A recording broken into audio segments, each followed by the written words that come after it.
our Secure Dental podcast, where we bring in many bright talents from all over, both inside and outside the dental profession. Today, we have a very, very special guest. But before we go on, this podcast is sponsored by Dentvia, a dental virtual administration company that focuses on back-end dental office tasks like calls, claims, AR, etc.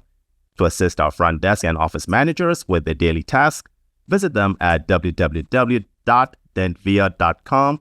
That's www.dentvia.com. Now, let's dive right in. Dr. Niznick, it's such an honor and a treat to have you. And I'm very excited to be with you today. I mean, you are considered to be the godfather and the pioneer of American implant dentistry. And with over 35 U.S. implant patents. I mean, is there more than 35 right now? Or I have 3 new pending patents. Wow. That I'll share with you. I love it. I mean, ladies and gentlemen, this man literally needs no introduction in the implant and dentistry world. He is the backbone and the man behind the scenes for what we know today as Zimmer Dental Implant and Implant Direct Implant Systems. He founded Corvent Bioengineering and Paragon Dental Implant Companies. Dr. Niznick is responsible for the so-called price shift in the dental implant world, making dental implants more affordable than its competitors and ultimately for our patients through his innovation and unique talents in marketing. I mean, graduated from University of Manitoba in 1966 and then obtained his master's from Indiana University in 1968. Dr. Niznick has had many achievements throughout his career, and one of the main ones is his philanthropy, including giving back to his dental school where he graduated from. And I'm so proud that that school is named Dr. Gerald Niznick College of Dentistry in Manitoba. I mean, you're such a blessing to our profession. I don't even know where to start. So, Dr. Niznick, welcome, and thank you for doing this. And let's dive right in. I would just like to ask you, what inspired you to enter the field of dental implantology and become the pioneer in this industry? Oh, they say necessity is the mother of invention. I started, I finished my master's degree in prosthetics in late 1968, started a practice in Los Angeles, and I was the only prosthodontist in a geographical area of 1,000 dentists. So everybody was sending me their denture problems. I wanted to do crown and bridge, but I was getting all kinds of referrals for dentures, and there's no good way to stabilize the lower denture. So I sent a case to a dentist that was doing subperiosteal implants at the time. That's where they do a chrome casting that gets trapped under the tissue. And he never sent the case back to me to restore. And he says, I never let anybody restore on my implants. So I said, well, I guess I didn't need to know how to place them. So I started placing implants, and all through the 90s, all through the 70s, I was placing subperiosteal blades. I went to all the symposiums, training courses I could. Every other year, I'd spend a week in Dr. Lenny Linkow's office in New York. And by the end of the 70s, I was somewhat disenchanted with the predictability that I was getting. But I had good experience. If I could just save a couple of teeth, do root canals, cut them down so that there was not much leverage on them, and use a Zest overdenture attachment, I could stabilize the denture. So I said, if I can only come up with 2 implants in the symphysis to hold an implant, to hold a denture, I'd be happy. That's all I really need from implants, I thought. So from that came the Corvent system, which was an implant with a hex hole that you could cement an overdenture abutment in it, and did the first case of 2 freestanding implants to hold an overdenture. And I found that the implants, if I did the surgery a certain way, the implants would become ankylosed. very firm. You could tap on them with a mirror and they'd ring. If I did something else, they wouldn't. So I figured out what that something was, and that was not overheating the bone and not prematurely loading the implant. So that was the development of the core vent. I launched in 1982 the core vent, and by that time I had developed other abutments that could be cemented. So what the core vent introduced is implant prosthodontics, the ability to have an implant with a variety of application-specific abutments. If you want to do a single tooth, there was a tapered abutment for that. If you want an angled abutment, you can bend the abutment. If you want to do a screwed-in case, there's an abutment that received a screw. So that the core vent was launched in '82. By 1990, it was the largest selling implant in the world. I was everywhere. I had offices in different countries, distributors around the world. I traveled and lectured everywhere. Wow. That got me to 1990. 91, Dentsply came along and they wanted to distribute my product. So they took over the distribution and I just did the manufacturing for 6 years. But then I took back distribution because they were not focused on education. And I thought education was really critical. Excuse me. Bless you. So I thought education was critical. So I took it back in 97, renamed it Paragon, launched a bunch of other new implants, including the tapered screw vent in 1999.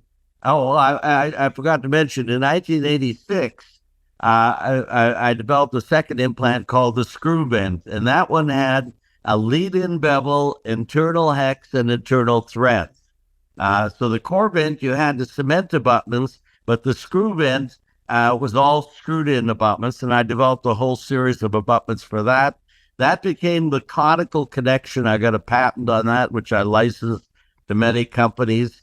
That became the first conical connection. That patent covered whether it was 45 degrees or whether it was 78 degrees. The way Nobel Active really popularized it even more in 2007 when the patent expired. Nobel Active launched with its conical connection.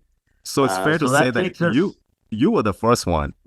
Yeah, I had the patent on it. Exactly. They couldn't sell in the States until that patent expired, and I licensed a number of companies. In 2000, a company called Calcitech came along and wanted to buy my company, and they did. And that later became Zimmer Dental, which became ZimV. Yep. So, and the screw vent, tapered screw vent, is the flagship product today, 20 some years later, of ZimV. They call the TS, tapered screw vent, TSB. Now they've come up with a newer version called the TSX, which is, they just made the threads a little deeper at the bottom. That's about the only difference in the implant. So then moving forward, once I sold that company in 2001, I was under a non-compete for 5 years. But fortunately, my attorneys advised me that I gave up my right to compete, but not my right to prepare to compete. So in 2004, when Zimmer Dental by that time, decided to move out of the factory that I had built, that I was renting to them, and consolidate with their San Diego office, and all these employees that I had were going to be let go, I started a new company called Implant Direct and hired 90 of my former employees, went back into my factory, and spent the next 2 years waiting out the non-compete and developing what became Implant Direct, ultimately the most popular implant in the United States, especially among GPs. What I did with Implant Direct is I did all-in-one packaging. To end the confusion and give more value, I would include the implant, an abutment, a healing collar, a transfer, and a cover screw at one reasonable price. 150 it started out. It went up to 200 eventually over many years, over 6 years. And that created what they call the value segment in the implant industry, because then other companies started lowering their price. It was not a discount company because I never discounted. The price was the same for everybody. You ordered on the internet. So if you're going to have internet sales, you can't be messing with the price, giving everybody a different price. So I had one low price. So that was Implant Direct. 2010, Cybron came along and wanted to buy the company. And at the end of 2010, I sold them 75% of the company. I stayed on for 3 years as the president and became Implant Direct Cybron. Then at the end of 2013, they bought my remaining 25%, and I retired. The next year, the company that owned Cybron and owned me bought Nobel. So now you had Nobel and Implant Direct owned by the same people, which is a tricky thing because we were competing with them, and I even had compatible implants to their implants. They really did not help Implant Direct grow for many years. Now they've finally figured out how valuable it is, and they're focusing their marketing attention on it, and it's back to growing mode. So that's Implant Direct. Now, when my non-compete expired from that, which was March of 2022, I still have the factory. Factory building was sitting empty because they had moved out.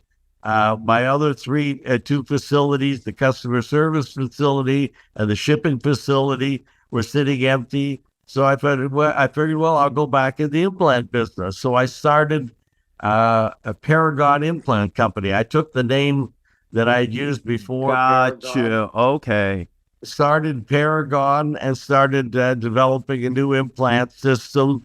30 of my former employees left Implant Direct and came back to work for me. So I had an entire brain transfer. All the key people that I wanted came back. And for the last 2 years, we've been manufacturing the new Paragon implant system, which I call Gen-5 for Generation 5. And there's one other implant in there, a one-piece implant, which I call NizPlant, which is a very unique implant. It's a one-piece implant with the head of a locator attachment, but it can be converted to a multi-unit abutment. The idea being that you can put in 4 implants, do an overdenture for lower costs, at any time later come back and convert that to a fixed case. So that brings you up to where I am today. I'm still probably 9 months away from being able to hit the market. We're building different products and getting regulatory approvals, and that's the implant story. So 3 times, right? Maybe 4. Maybe 4. Love it. 4 So how is this? Paragon, Implant Direct, and now Paragon again. That's such a fascinating story. This thing, like these guys moving out of your facility and then you going back in there. I mean, this is true entrepreneur and a business mind kind of attitude there that you got. I love it. So how is this new Paragon different from what Implant Direct and what Zimmer's are carrying right now? Is it the same, pretty much the same basis, or is it something totally revamped? Well, it's new from anything on the market. And what I did is I took the body of the Legacy 2 implant, which was the next generation of the tapered screw in. Sure. It had progressively deeper threads, double lead threads, progressively deeper threads, and it had micro threads. So I took off the micro threads and I put a 2.5 millimeter smooth neck on it, and I added a millimeter to each implant, and I put score lines on the neck of the implant. And here's the reason behind all this. What's the biggest problem today in implants? Peri-implantitis. Correct. Bone loss leading to inflammation of the tissue, and patient doesn't clean it, can't clean it because the rough surface gets exposed. So you get progressive bone loss. So at every meeting you go to, they're talking about how to treat peri-implantitis. Right. I think the key is how to avoid it and prevent it. And the answer to that really comes from Straumann with their 2 millimeter, 2.5. They got a 1.8 and a 2.8 millimeter smooth neck on their tissue level implants, but not the way they intended the implant to be used. One of their key clinicians, Dr. Daniel Boozer, explained that he takes that implant and he pushes about half the smooth surface below the crest of the bone. Sure. And he does it because he knows when he does bone grafting, there's going to be remodeling. When he does extraction, there's going to be remodeling. Oftentimes, the ridge is not level, so he's pushing the top, leaving a millimeter above the bone, and 1.8 millimeters is really below the bone. We've got this on videos, him explaining this. And that is so that when it's finally healing, there'll be a smooth surface exposed to the soft tissue, not a rough surface. So I built that concept into this implant in a rather unique way with score lines. Now, the other thing is the industry, do you place implants? Correct. We do. Okay. Do you put them level with the bone or below the crest? So right now, all my implants are below the crest of the bone. Okay. Wrong. I know. I that's what I wanted to hear. I'm so excited to hear your concept and your theory, because we are always in the process of evolution. We're always trying to find better ways and better techniques. Well, that's the way implants are being taught. And the reason is because they have the blasted surface and the threads to the top. Yep. So they know they're going to get some bone loss. So they're trying to push the implant down a little bit. So when they get bone loss, it'll end up at the top of the implant. Then they show it at the top and they say, see, no bone loss. Wrong. You lost a millimeter or two of bone because the bone will get below the junction. It can't attach above the junction. And now if you sink it below the bone and you've got a flared abutment, you need to contour the bone at the crest so that you can get that flared healing collar or abutment seated. So you're cutting away that bone. The answer is keep the implant and the implant abutment junction at or above the crest of the ridge. It just simplifies everything. And you can do that if you've got a 2.5 millimeter smooth neck. Smooth neck. Okay. Now, a lot of times there's the bone on the labial is resorbed, and you've got your high point on the lingual. Sure. So you could put the implant level with the bone on the lingual and have a couple millimeters of the neck of the implant exposed, and it's still smooth. You eliminated the need. If you did that with a blasted surface, you'd have to graft to cover that surface. So you eliminate a lot of grafting with this. And if it's a millimeter above, you have the advantage that the soft tissue will attach to it. And when you take off a healing collar, put it above and on, you're not tearing that soft tissue. You're not disrupting that soft tissue attachment in that millimeter of exposed titanium. So the whole philosophy of the design of the implant is built around changing the thinking of the industry to keep the implant a millimeter above. And guess what? The Corbin in 1982 was placed a millimeter above. I had a 16 millimeter implant, and we drilled 15 millimeters. Back then, I did it because the implants were always buried, and I want to make it easier to find. So I could run my finger along the crest of the ridge, feel the bump of the implant, and then just make a little hole in the tissue. It had a plastic post in. I put the diamond drill into the post, pull it out, without disrupting the soft tissue, attach an abutment. So I've incorporated that. So I'm just thinking, like, what about the cortical plate on the top, where a lot of times they've shown studies that it, after drilling, the bone heats up or for whatever reason and it dies. And what are your thoughts on that? Would that the smooth collar, will that prevent that from happening? Well, you shouldn't have dieback. Today you're using progressive drills. You're going through a 0.5 millimeter sequence of drills. If you've overheated with the first one, you're following it with another one that's just shaving a little bit, and the hole is open so the water can get in. So I'm not worried about dieback. Got it. And you'll go to lose bone if the labial plate is less than 1 millimeter, maybe even less than 2 millimeters. Okay. A study that I funded called the VA study put in 3,000 implants on 900 veterans. This is in the 90s. And when they drilled the hole, they would measure the labial plate, put the implant in, bury all the implants at that time. And when they uncovered, they could correlate bone loss relative to how thick the labial plate was. And if you had 2 millimeters of labial plate, there was no bone loss. 1 millimeter, you lost a millimeter, and if it was less than that, you'd lose more. So it's how thick the labial plate is. Got it. But so often you go in and there is no labial plate, or it's way down, and that's why having a smooth neck on the implant instead of microthreads or blasting is just the smart way to go. That's such a great concept. I'm taking notes too, right? Okay. Yeah, great. So we're going to share some screen later on. I had a few questions I wanted to ask you. What are some of the key, moments or challenges that you had while you were developing all these companies and going through them and exiting out of them? Like, I know that is like totally a different mindset, right? Well, I came on the market in 1982. The Nobel system didn't really hit the market till 83 or 84.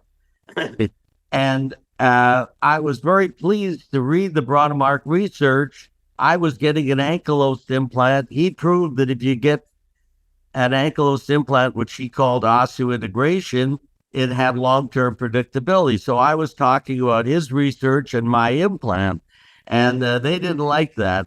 So they figured out how they were going to slow me down or stop me, and they sued me for infringing on their surface patent. They had a patent that they got through. So in 86, they filed a suit against me. I filed a cross suit against them for false advertising, claiming that Brodmark discovered osseointegration. He didn't. His 77 textbook references French orthopedist that did, and a few other things they were doing. So we had a very expensive litigation for 86, 87, and 88. And finally, they were spending me into the ground. So I did a settlement with them, and I agreed to a 10% royalty on my pure titanium implants. But most of what I was selling was alloy, so I didn't have to pay anything on that. It turns out that they went on to sue 3i Implant Innovations, which is also today's ZimV, and they wouldn't give them a license. There was a litigation, went to trial, and Nobel lost, and the patent was declared invalid by fraud. And they ended up having to pay 3i $15 million. $3 million in damages, tripled because it violated what they call the Lanham Act, and $5 million in legal fees. And that patent that I was paying a royalty on was declared invalid, and I couldn't get out of the payments until their patent expired. So wow, we've had a long, cantankerous relationship with Nobel. When I started Implant Direct, then they violated the patent, or at least I thought they did, the internal connection patent with their trilobe implant. So I sued them for violating that, and they got out of it because they didn't have a lead-in bevel on their implant. But in the process, I learned that they were filing a patent on the Trilo. So I got out ahead of them and filed my own patent on a different way to do the Trilo. So it was compatible but didn't infringe their patent. And when I launched Implant Direct, and I couldn't sell the legacy until 2007 because my own patent was stopping me. I focused on the Trilo, and I took a lot of business away with a lower cost Trilo, which I called the RePlant. So that friction went back and forth a few times. And now Nobel really controls Implant Direct. So now they just launched the new implant they call the Iconic. And what they did is they took my legacy implant and my interactive implant, both of which had the same body, but the interactive had a Nobel compatible platform so that I could go after the Nobel customers. But once Nobel got influence at Implant Direct, they stopped claiming that was compatible with theirs, but it is. We got FDA approval that it was compatible. I've even posted that FDA notice on my website, Niznick.com.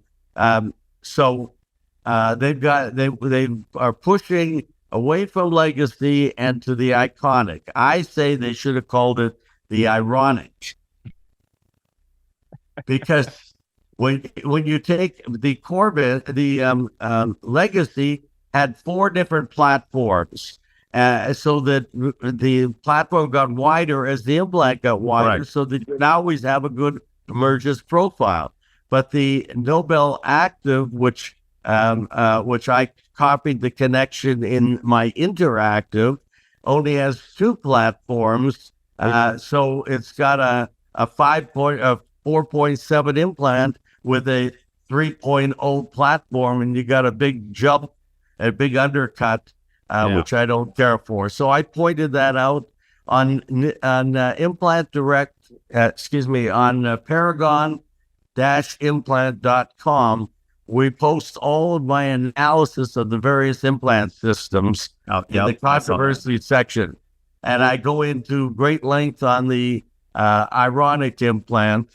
So I'm still in conflict with the Nobel people, because they're trying to make my legacy, which was a damn good implant, into something that looks more like and gives more credibility to their conical connection for a 78-degree connection.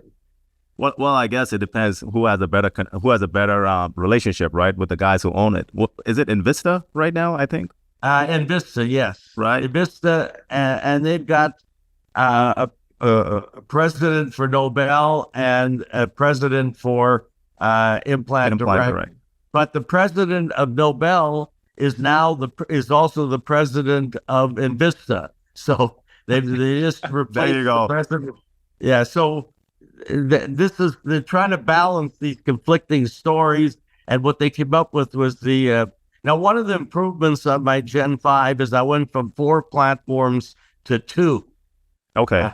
So I dramatically reduced it, and I've got the Gen-5, and then I've got what I call the Gen-5 Plus, and that's, I think, going to be a big winner. What it is the same implant, but I got a 2mm extender that's friction fitted at the factory that adds 2 millimeters and flares out to 4 millimeters. And it is the transmucosal part of a standard multi-unit abutment. So you just insert a screw into it and you turn it into a Nobel compatible multi-unit abutment. Okay. And then you can add a variety of abutments to it, which I'll show you if we get into the slides. No, definitely. I got one other question that we'll definitely get into the slides, because I have a lot of questions about your Paragon system. Is that in the market yet, or is it still under development? Well, it's being manufactured. We've developed it all. Oh, okay. I've got 25 new machines, about 80 people in the factory, and we're making it. It takes a long time. You got to program it, set up the machines. So we're probably 9 months away from launch. All in Los Angeles, right? Yes, it's all being done in Los Angeles. Now, my go-to-market strategy is also different than anybody else's. Let me just get rid of that. I'm only going to sell in North America. I'm not going international. I'm only going to sell on the internet with a shopping cart. So I can keep the prices very low. The implant will be $100, which is the same that I charged for a screw vent in 1986. And the Gen-5 Plus with the extender will be $135. A prosthetic screw that would convert it to a multi-unit abutment would be $25. So you're at $160 for an implant and a multi-unit abutment, which is less than a lot of companies charge us for the abutment itself. The NizPlant with a dual function platform will come with all the cap attachments that are compatible to the locator, and that it grabs the outside, but also has an inside connection. And that all those components will come with the implant for $160, which is less than what Zeth charges for a locator attachment. Of course. So, what's happened in the industry is everybody's discounting. For example, Neodent sells for $229 in the United States. They'll sell it to a DSO for $100 and to Clear Choice for less than that. And that implant sells for $23 in Brazil. So you're really buying a $23 implant and paying $229. I believe that everybody should be able to pay the same price, whether it be a single GP or a busy oral surgery practice that can afford the inventory, or DSOs. One price for everybody. Shopping cart will have 50 to 75 inside customer service people that can answer your questions. And, that's the new business model, staying just in North America. And Dr. Niznick, is there any kind of educational component through your Paragon, your new system Gen-5, or is it like just strictly just implant and parts? I'm going after experienced dentists. I'm not going after, somebody says they have to learn to drill on a plastic jaw.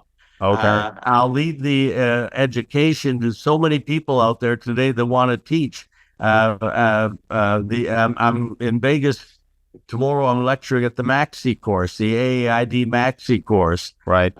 There's Zimmer, ZimV built a whole training center in Miami, and you can learn how to do implants there. You can learn from Implant Direct. The new implant is surgically compatible with the screw vent and the legacy. The same drills would work with our implants, although we do have a new drilling system.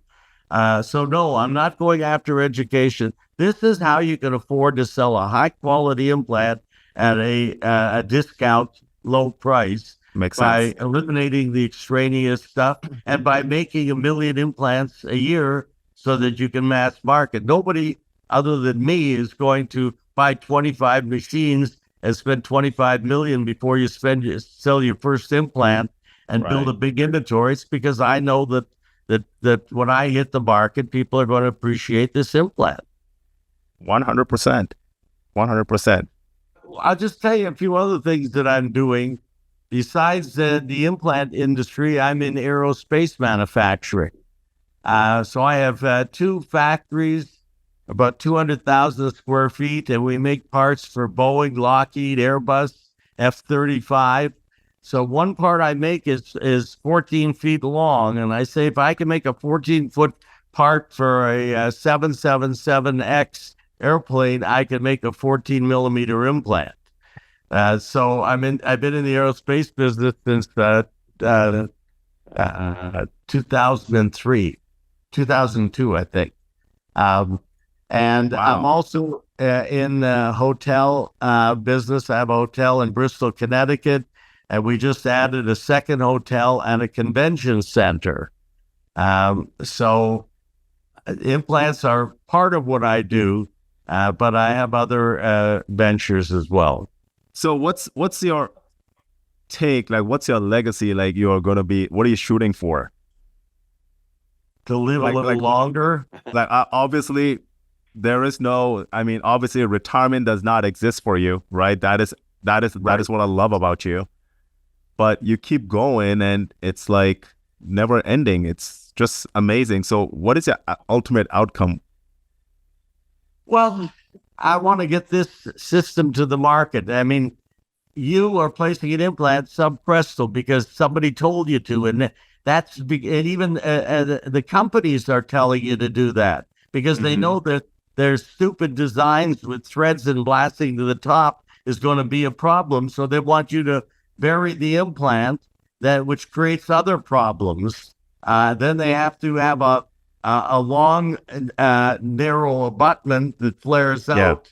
They need running room to get to the diameter that they need. So I'm coming back in to try and share my experience and knowledge in implants and get people doing it the least expensive way. I just saw somebody post a case with 4 Neodent implants in a dentureless jaw for an overdenture, and they buried it 2 millimeters below the crest.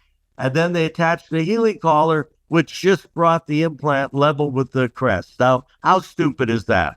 Why not use a one-piece implant that comes through the tissue and already has the attachment in it? If you know it's going to be an overdenture, I made an implant called the screw-in direct implant, which is a one-piece implant with a multi-unit abutment on it. And you already had a screw-receiving abutment. And so it reduces the cost. It improves the clinical results. You can get thinner implants if they're one piece. You can have a 3 millimeter implant for strength, and you're not cutting away the crestal bone. They say it preserves crestal bone, but you've already lost 2 millimeters of bone contact. And which is going to lead to the implant anyways. Yes, and you're losing the contact with the cortical bone, which is give you the highest level of. So maybe in the future, maybe in the future, you might want to think about like selling it to Straumann, right? So that they can incorporate your design with Neodents. Well, I have a very good relationship with Straumann, and I have a lot of respect for that company and their management. They invited me over to lecture to their executives in 2019 on how I built the value segment. I told them, that's amazing. The first thing you need to do, they brought all their world executives in. I was like the surprise speaker. And I said, the first thing you need to do is put value in your packaging. Okay. In other words, the value segment is built on offering value. Your value is dependent on convincing somebody it's worth $500. If you just package it with other components at the time, is what I was thinking of. So I had a good relationship, and they invited me back one other time, and who knows what the future will bring. But if any company is going to buy my company, or that I would put the new products in the hands of somebody that I know that would represent it well, it would be Straumann. Right. No, that's great, because I think Neodent is one of those companies where they're great, but they don't have that what you got. So is your connection like internal hex, or is it like still sort of exact same as the screw vent, as the legacy? Got it. 45 degrees. But in 1994, I developed the friction fit connection. And that's where you take the male hex and taper it 1 degree. And when you seat it in, it doesn't fully seat. You have to tighten it 30 Newton centimeters, and drives it together. That was a flagship feature of ZimV's screw vents. If you go and watch their videos or whatever, they're talking about that. I got away from it because the precision that I could reach didn't require that with every abutment. But I'm bringing that back, that same friction fit, for my extender. And I'm going to make this extender for other implant companies. What do I learn in 40 years in implant evolution? So on the left, you see the first ad for the core vent. And on the right, you see why I call it Gen-5. The first gen was core vent in 1982. The second gen was the screw vent in 1986. The third generation was the tapered screw vent in 1999. 1999. Then the legacy in 2007, and now Gen-5 is the new implant. How did Implant Direct build its business? It was on the internet, and we could provide good customer service by having well-trained customer service people. We eventually built a sales force of 90 people as well, or 70 people. And every inside person had a partner on the outside. An independent study showed that we had the highest customer satisfaction of any company. Here's an image showing the new implant system. On the left at $100 is the Gen-5, then the Gen-5 Plus, and then the NizPlant. And all three of them have exactly the same implant body. So the Gen-5 Plus has a 2 millimeter friction fit healing collar, and the NizPlant, it's all a one-piece implant, and the top has the outside of a locator. Locator attachments would fit. It has an internal lead-in bevel and a receptacle for a socket. So it's got a ball and socket as well as the outside attachment. Here's the patent that I filed on the implant, putting score lines on the neck.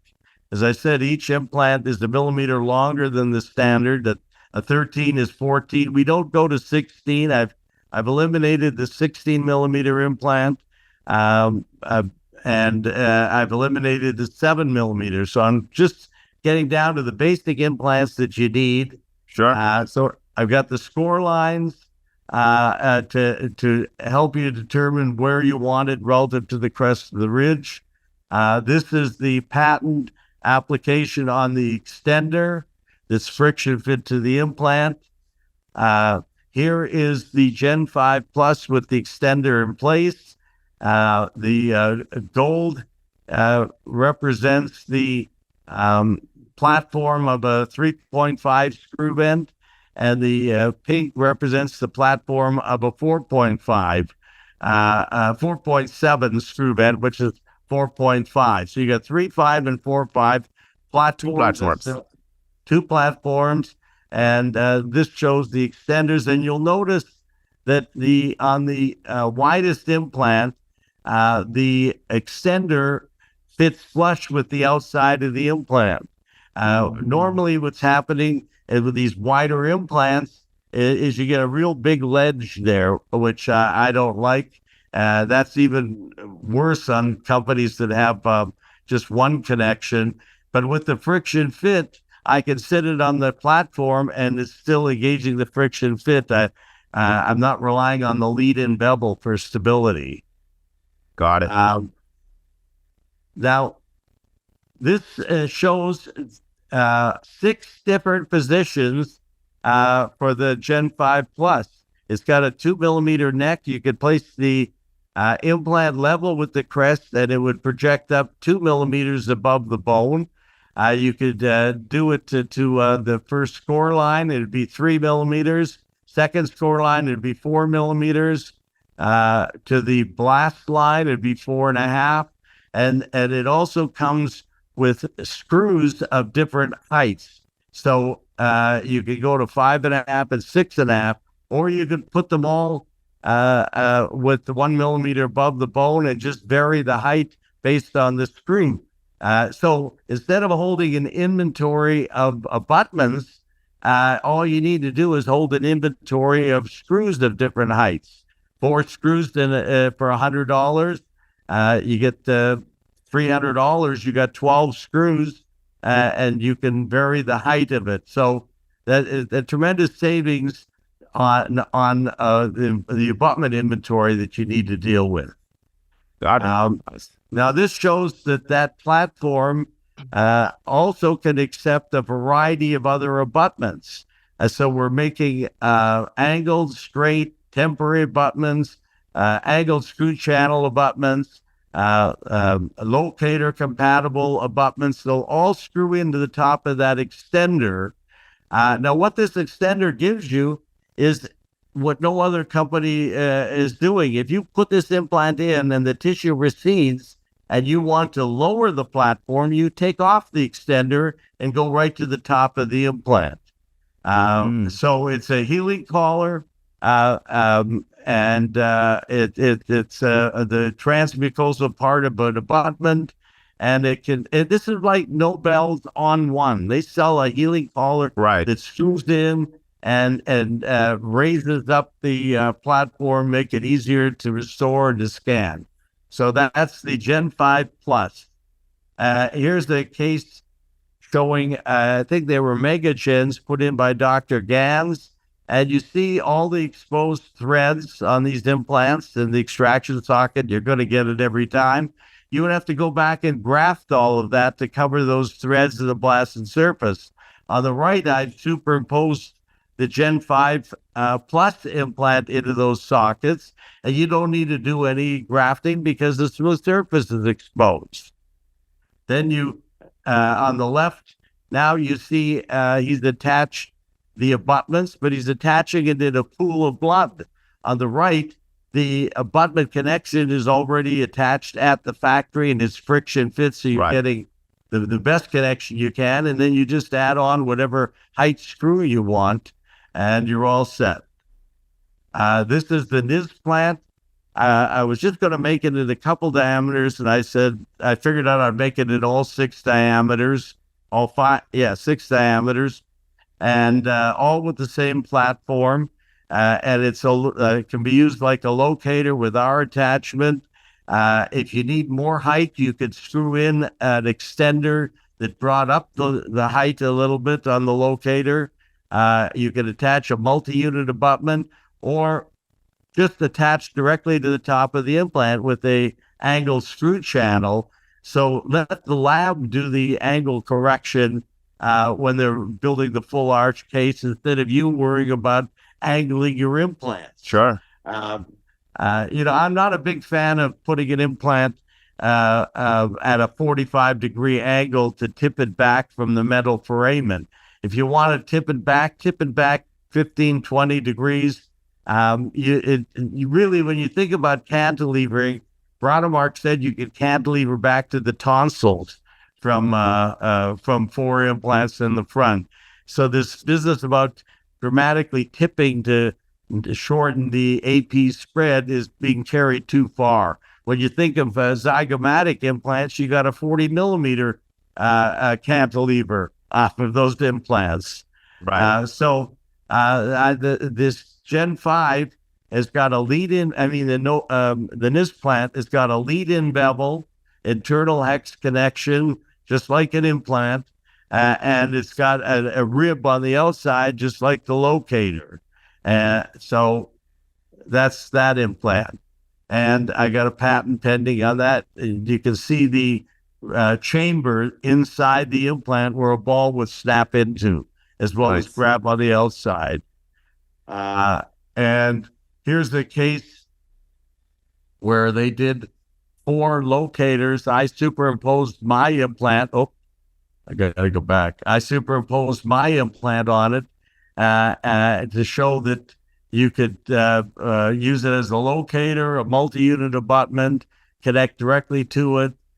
This is the packaging of the implant. The surface wasn't put on this particular implant, and all the components will come in the bottom of the vial for $160. Nice. This is the surgical tray, which is going to be very neat, and guide you to soft bone or hard bone surgical protocol, which is the same as the screw vent and the legacy. It will come with drill stops at 2 heights. So if you want to place it level with the bone, you select one drill stop. If you want it a millimeter above the bone, there's a different drill stop, a different color drill stop. And the outside diameter of the drill stops will go through a surgical tray. So you don't need to use keys in order to step up your drills. You just change a drill, put the same drill stop on the different sized drills, go through the sleeve in the surgical tray till it hits the bone. Depending which drill stop, it'll place the depth of the implant so that the implant would be 1 millimeter above the bone or level with the bone. So I have a question for you. When you have like 11 millimeter implant or 11 and a half, whatever size you have for the Paragon system, yes, is that including the smooth collar as well? Yes. Got it. It's actually 12 and a half millimeters to the top of the implant. So basically the blasted surface is about 10 and a half, right? On a 12 and a half, it would be 10. 10. So you can go anywhere from placing the blasted surface level with the bone and have 2.5 millimeters projecting above. If you wanted to project through the tissue for one stage, I would recommend if you wanted that, you're better off using the Gen-5 Plus. Put the smooth neck below the crest to accommodate for bone loss, and have the extender be the one stage. So this outs Straumann really, because Straumann has a bone level implant which is blasted and threaded to the top, which violates the principles that Dr. Boozer advocates of putting a smooth neck below the crest. So he is using their tissue level implant all the time and uses it like a bone level implant, whereas my system has figured this all out for you. Got it. So this slide shows my aerospace company, and like I said, if I could make that 14-foot part for a 777X, I could make an implant. On the right, we were just in 2023. We were Spirit Aerospace's #1 supplier, not in volume, but amazing in quality and on-time delivery. And Spirit is the biggest supplier to Boeing. They make the fuselages for that. On the right is a fuel floor for a F-35. And picture my 2 factories. This is a picture of the implants. And this is a picture of my convention center in Bristol, Connecticut. No, that was great information there, Dr. Niznick. It was really, really good to see like there's an implant system that is going to be like at the $100 mark. I mean, any implant system nowadays with the price hike year after year, it's just getting ridiculous. Now my screen went black. Are you still seeing me? I can see you nice and clear. Okay, well then I won't worry about seeing you. It says screen broadcasting. The Zoom is stopped due to attempt to start. Go to app. Okay, I'll say okay, and let's see if it comes back. Okay, we're back. Awesome. All right, so I hope this covered what you wanted. I just got one last question for you. What do you got for young professionals aspiring to make a mark in the dental implantology world? Oh, that's easy. That's easy. First of all, I'm 81 years old. So I'm not going to be around forever. So I need young guys like you to carry the message. Don't believe everything you're told. Don't believe the last speaker that you heard. Don't believe the salesperson. Do your own studying, and every question you can have on implant dentistry is answered on my website, on Niznick.com in the controversy section. We've got articles. There's another section on articles. And whenever I'm answering somebody, I'm putting links on all the time. We're adding all this material to the new Paragon website, paragon-implant.com. What system are you using? Currently, we are with Neodent. Okay. Well, took me 11 pages to list everything that was wrong with that system. I'm going there to check it out right now after this. I mean, first of all, it's not a fully tapered implant. It's straight and then tapered at the end. So getting You're right on that. So getting initial stability is not guaranteed. Whereas you can take my 6 millimeter implant and get good initial stability because the whole thing is tapered and it's spreading and compacting the bone. So that's one thing. It's got a long taper on a connection, which they call the Grand Morris. Right. Well, it's not a Morris taper. Morris taper is 1 to 1.5 degrees. That's 16 degrees. All you get when you have a long taper like that is very thin walls. It's got threads all the way to the top and blasted all the way top. So it's forcing you to put the implant subprestal, and it's got only one connection, which they tell you, oh, this is wonderful. You can reduce your abutment inventory because we only have one connection. But it's creating emergence profile nightmares that are going to be a problem to clean for the patient. And then again, I don't know what you're paying for the implant. They probably tell you you're special. We're going to give you a 30% discount. I won't ask you to share your discount. Right. You kind of nailed it. Yeah, discount is some sort of discount for sure. Yeah, right. But that's we're going to throw in the surgical kits. They're selling it to Clear Choice for $70, and they're selling it to you for $150, and they're selling it in Brazil for $23. Do you think you can make an implant that the majority of your sales are going out at $23 and be able to put the attention that you need for the precision? I've looked at those implants under microscope, and maybe they got a lot better after Straumann bought them, but they weren't that good before. And why buy an implant in Brazil when you can buy American and know the source? We were just. I know the source now. You know the source. We were just written up in a magazine, which is also posted, a manufacturer magazine.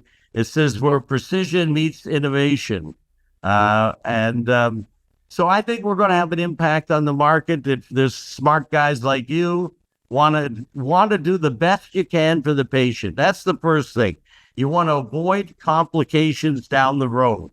And if you're putting in an implant with micro threads and blast to the top and countersinking, somewhere down. For instance, Clear Choice posted a case they were so proud of, 4 implants. And I posted, can't you see you got peri-implantitis and inflamed tissue on 3 of them? They took it down right away. So everybody's going to get problems with implants. You need to figure out how to minimize it, and having a smooth neck and a supracrestal connection is a good start. Got it. No, definitely. I mean, that's good info. I'm definitely going to keep that in mind. And if there's any way I can be of any assistance, I mean, definitely, I'm available. All right. Great. Yeah, we really appreciate you and what you shared with us today. I think this was like really eye-opener for a lot of us. And thank you again for all the information. You're welcome. Thank you for asking me. I'm always happy to share my information with young people. When I see what's being done in the field today, it's so aggravating with the misinformation from the companies and dentists just following what they're told. So I'm really changing the industry again, I hope. And changing yes, you are. Better. Yes, you are. Which is why your profile just caught my eye, and I'm like, I got to reach out to you. Well, okay. Well, again, thank you very much for your time. Thank you, and have a good day. Yep, you too. God bless. And this is the end of our Secure Dental podcast. Make sure you like and subscribe. And this is Dr. Gerald Niznick and your host, Noel Liu. Thanks, Doc. Bye-bye.